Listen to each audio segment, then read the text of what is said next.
સુરતમાં પ્રતિબંધિત ગાંજાના જથ્થા સાથે આરોપીની ધરપકડ કરવામાં આવી છે। 620 ગ્રામ ગાંજા સાથે રિલેશ નામના શખ્સની ધરપકડ કરવામાં આવી છે। સુરત જીઆઈડીસી પોલીસે હાલ તો આરોપીની ધરપકડ કરી છે। આરોપીને ગાંજાનો જથ્થો કોણ આપવા માટે આવ્યો હતો તેને લઈને તપાસ શરૂ કરી છે।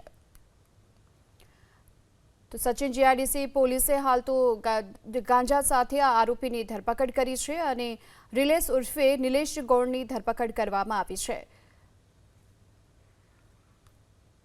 620 ગ્રામ ગાંજા સાથે રિલેશ નામના શખ્સની ધરપકડ કરવામાં આવી છે। સુરત જીઆઈડીસી પોલીસે હાલ તો આરોપીની ધરપકડ કરી છે। આરોપીને ગાંજાનો જથ્થો કોણ આપવા માટે આવ્યો હતો તેને લઈને તપાસ શરૂ કરી છે।